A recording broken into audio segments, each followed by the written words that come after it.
All right, Ms. Nix, rise and come to the podium.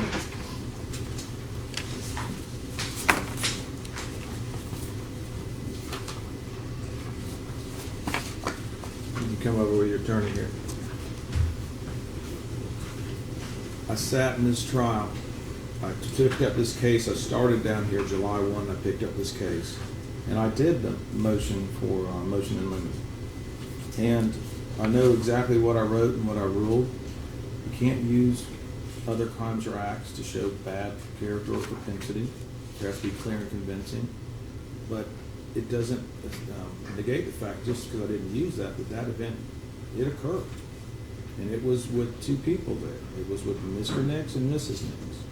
And when I hear today situations and testimony about where the seat was put in the driver's side because Kaylee Nix did it, and not Mrs. Nix, Miss Tracey Nix, the defendant, did it, that's inconsistent with the deposition testimony that Kaylee Nix said, and it's also inconsistent with what she wrote in her victim impact statement. Then I listened to her testimony about the Uriel was sleepy and gave a bottle and immediately fell asleep. And there's a video, and I don't recall seeing that, but I also recall in the trial they talked about giving the baby a straw and some water in a straw, and that this was a situation where their baby didn't have food and milk. And I went through, and I'm going to come down to this in a minute, but the evidence that comes in, I wasn't there, you weren't there, the only people that were there were Miss Nix, and at the time, we get evidence after the fact, and when we're sitting in the room and we're watching it, it comes in. Like, here's the back seat of the car, evidence 41 that came in.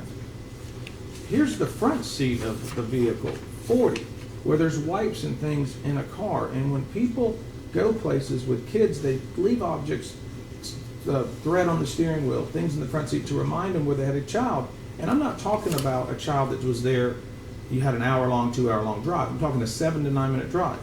Here's the exhibit 29. It's the back seat of the car. There's evidence everywhere. Then we see the picture of when Nay and them got there. That's evidence 23. I then have a half-empty thing, a bottle, evidence 35. So I see all of that, and I see all the reminders, and then I remember Kaylee Nix saying that the Lexus, the red Lexus, was equipped with a red rear occupant alert to alert an adult to a child in the back seat. And I know that these cars, Fords, Lexuses, everything has so much weight in the back seat, beep beeps go off. And I hear her saying I didn't have that. But then I read the deposition taken of Kaylee and Nix, docket entry 201, October 1, 24. Do you know who put the car seat, page 32, line 5 to 7? You know who put the car seat into the car that day she picked Uriel up at the glass shop? I do not. I do know it was her tendency to put the car seat in herself. Okay, Kaylee, answer. She typically, whether I was standing there or not, would pick her up and set her in there. And then I would typically help reach over and strap her in.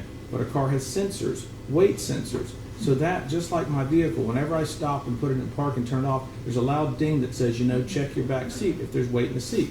And so those are things that I'm aware of that were in a vehicle. So when she put her in there, I did not imagine that I had any other staff assist her in the moment putting her car seat. Did she normally put the car seat behind the passenger or driver's seat?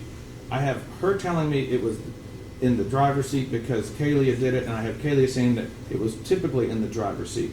And then I have these tendencies and these things that I see that show that there's a baby in the car. And let's not forget that we just left Beefville Brady's. This child was the apple of everyone's eye there. I've been to the Beefville Brady's. I've had lunch there. There's a lengthy video. There's a video of the car in the parking lot. At the end of the day, Kaylee Schock presented this evidence to me through her testimony, her victim impact statement, and her the deposition.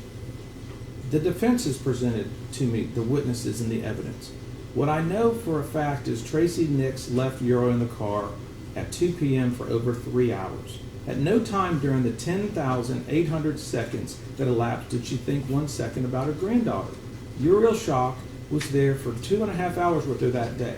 And she just saw her 7 to 9 minutes before, and then she goes to the residence 7 to 9 minutes away.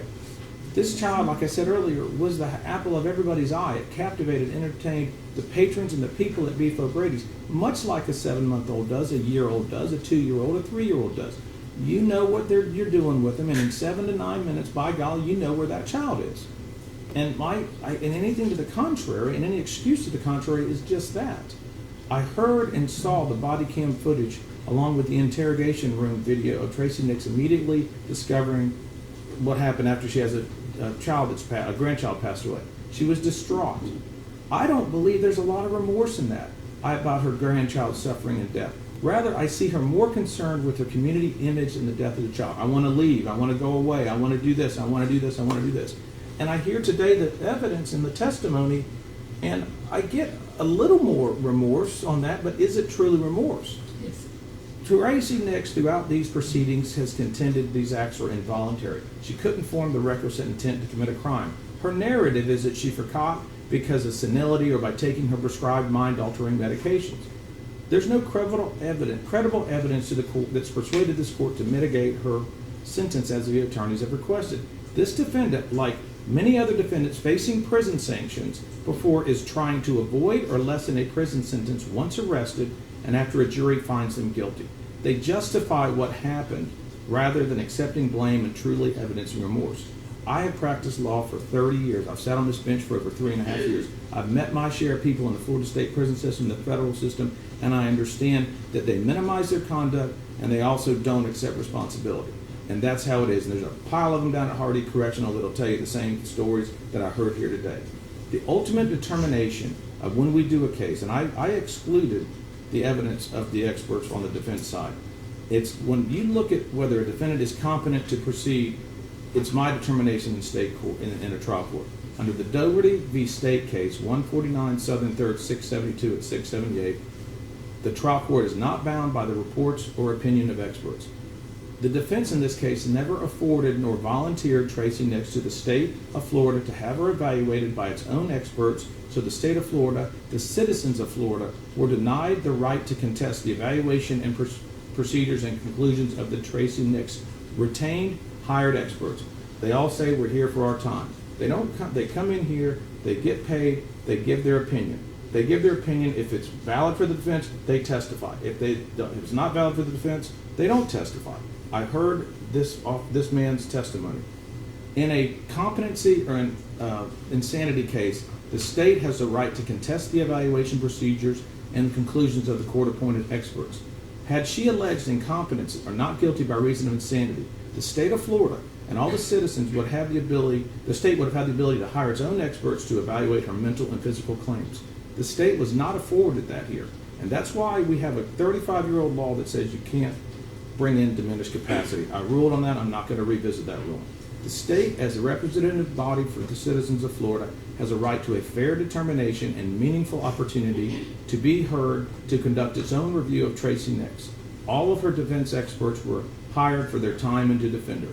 They had unbridled access to her so they could present their opinions to the court. What I noticed was there was no, what did the MRI findings say? I don't know. I wasn't given that. There are many tests that mental health experts can perform and routinely do perform on criminal defendants to determine if a criminal defendant is falsifying or exaggerating facts or symptoms. There's called malingering. There's no medical records nor testimony presented to this court that she suffers from Alzheimer's, dementia, or senility November 1 of 2022. None of the defense experts have testified they tested Tracey Nix for malingering or confabulation. They simply say, trust us, we are experts. The court declines to do that. In Florida, the term for imprisonment for a second-degree felony is up to 15 years in prison. First degree is up to 30 years. Life is up to a defendant's life. And in a capital case, I can sentence somebody to death if the aggravating factors exceed the mitigating factors. In this case, Tracey Nix has been found guilty of a third-degree felony, punishable by a maximum of 5 years in Florida State Prison.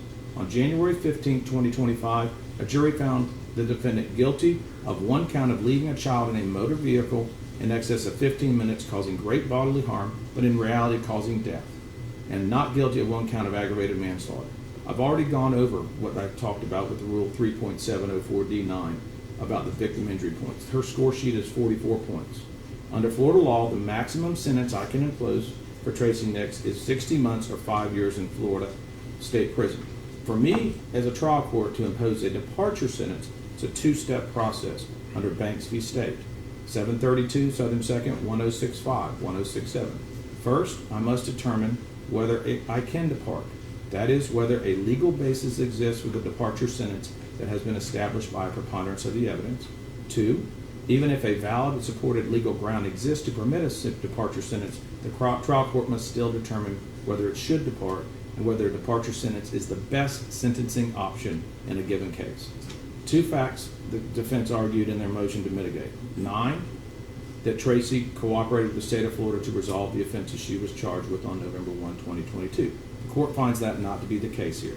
Tracey Nix did not cooperate. There's no competent substantial evidence that the crime she was charged with was resolved as a result of her cooperation. To the contrary, she investigated it, she went to trial, she didn't enter a plea to count 2, and she didn't cooperate with law enforcement or the state prosecutor. The second ground they sought mitigation is 10, which is an unsophisticated, isolated incident. There's 3 elements that must be proven by the defendant when you raise that mitigation, not 1 or 2. Number 1, Tracey Nix has to prove the court that the offense was committed in an unsophisticated manner. Number 2, it was an isolated incident, and she has shown remorse. All 3 elements have to be proved. You can't prove 1 or 2, all 3. Tracey Nix and her husband had the 17-month Ezra at their home, who died 11 months earlier. That is a fact. That came in every hearing I've been in, and I've heard it today as well. The grandchild Uriel Schock's tragedy is not an isolated incident. This is the second. The court watched and heard her interview. I do not believe she's showing remorse. I believe she's showing sorrow. It is impossible for a defendant who refuses to accept responsibility for an offense to show remorse for that offense. Sympathy is not the same as remorse. Sorrow is not the same as remorse. What I look at in the Florida statutes when I deal with sentencing under 921.02, subsection 1B, the Criminal Punishment Code's primary purpose is to punish an offender. Rehabilitation is subordinate to the goal of punishment. Subsection C, penalty imposed shall be commensurate with the severity of the primary offense and the circumstances surrounding the primary offense. The court does not find that the defendant's sentencing proposal is the best sentencing option. Rather, Tracey Nix should spend the next 60 months in Florida State Prison with credit for time served. The trial court is guided by the code, the sentencing guidelines, and the express purpose for criminal sanctions under Florida law, and a Florida State Prison sentence of 60 months is the best sentencing option. The court also finds that she knew how she was feeling on November 1. The multiple videos, some with audios that day, and the testimony of her Bible study and many friends unequivocally established her awareness that day she is not competent, nor is she insane. She caused Uriel Schock to suffer an agonizing, prolonged death that was avoidable. The court saw all the evidence in the photos. I want to note the diaper bag that was brought into evidence, Exhibit 36, Exhibit 37, Exhibit 38, Exhibit 39, was the most organized diaper bag I've ever seen in my life. And I heard testimony that the child didn't have food, this, that, and the other thing in the beef O'Brady's, and they fed her through a straw. I note that it was an excellent diaper bag. The bottles, food, medicine, and the items were all in quart bags, Ziploc bags. For witnesses to say or allude that Uriel had no milk, formula, or food is hypocritical and untrue. The court finds such testimony by any such witnesses not credible for sentencing purposes. The defense's recitation of their mitigating factors without confirmation by any unbiased expert, in addition to the deficiencies the court found earlier, also fails to establish by a preponderance of the evidence any mitigation that is to be considered by the court today, nor do they amount to competent, substantial evidence for this or any court to justify a sentence of less than 5 years in Florida State Prison. The defendant restrained Uriel Schock in a car seat, and the child was severely injured before she died. There were plenty of signs to Tracey Nix that she had a baby in her car that day and she was responsible to protect it. She failed in her protection of Uriel. I will not fail this state or this community in my duties as a judge to fashion a sentence that I feel is appropriate for these type of charges. You can call it whichever one of the 5 points you call it, but I'm calling it a just and determinate sentence based upon the facts and evidence that I have seen here and heard here and presented today. The court hereby sentences Tracey Nix to Florida State Prison for a term of 5 years of Florida or 60 months with credit for all time served. A $5,000 fine shall be reduced to a judgment lien. The cost of prosecution and restitution will be reserved for 60 days. Y'all can agree on it or we'll have another hearing. She will be remanded under the supervision of the Department of Correction until her term of prison ends. Now I'm going to speak to this community. I'm not from here. I'm from Winter Haven, Polk County. This community needs to move past this case and leave Kayla and Drew Schock alone.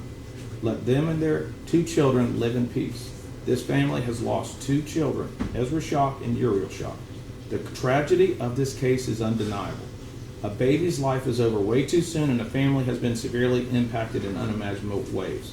Whenever a child dies, this entire community suffers. This community needs to move forward and start the healing process. I have made a final and determination here. I'm not putting people on probation to be walking around this community to rehash an issue or something to come up. I have sentenced her to 5 years in Florida State Prison. I want this community to move forward. The legislature defined this felony crime.